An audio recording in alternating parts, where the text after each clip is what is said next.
Goeiemôre en weer eens baie welkom hier saam met ons by ons oggendoordenking tyd. Lekker dat jy saam is. Ons hou ons altare aan die brand deur Jakobus die skrifte deur te werk hier in die week van opstanding waar ons glo Jesus leef, waar ons weet Jesus leef en hy leef in ons harte. Nou Jakobus begin nou 'n bietjie praat teen rykdom en die valse hoop van rykdom.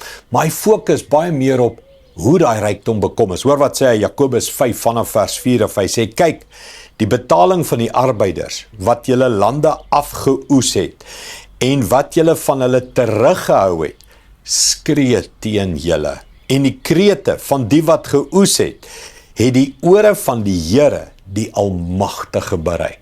Jakobus waarsku in die hoe jy rykdom in die hande kry. En hier sê hy van werkers of werkgewers wat nie werknemers betaal het nie. Iets van slawedrywers, nee, iets van die verkeerdheid, die sonde teen mensdom, as ek dit so kan sê. Die sonde teen onregverdigheid van mense mishandel en net nie betaal nie en oor mense loop. Ek dink ons almal weet, God haat bullies, né? God haat mense se arrogansie. God haat baie keer ryk mense, groot maatskappye wat net uitbuit en vat en steel. Hy sê die gekerm kom by die ore van die Here uit. Mens, ek en jy hoef nie, hoe kan ek sê, bekommerd te wees en angs te leef, hierdie groot maatskappye, hierdie groot bullies in die lewe, of net 'n gewone boelie by die werk, wat nie eerlik is nie. Die skrif sê, die gekerm kom by die Here uit. As ek en jy met hom daaroor praat, kom dit by die Here uit. Maar, kom ons wees ook seker, ons is nie aan die ander kant nie. Kom ons wees ook seker, ons hou nie geld terug wat ons moet betaal.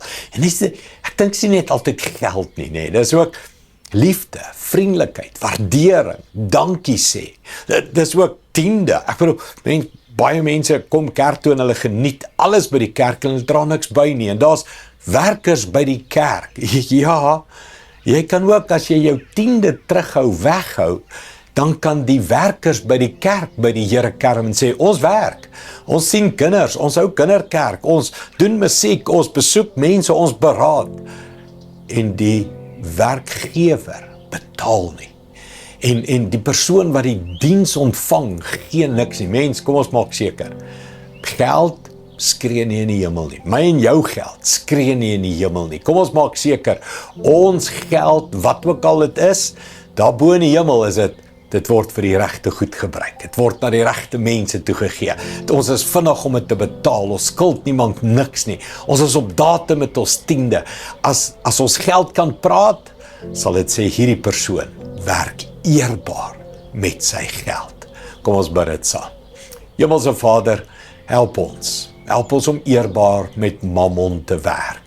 En ja, Here, terwyl ek gepraat het dit so duidelik by my opgekom, ons dink ryk groot maatskappye, baas, bullies ons, en gee nie geld en betaal nie die gewone werker wat hy verdien nie. En in my hart net, hoeveel mense gebruik kerk, en gee nie, betaal nie kerk wat hulle moet nie.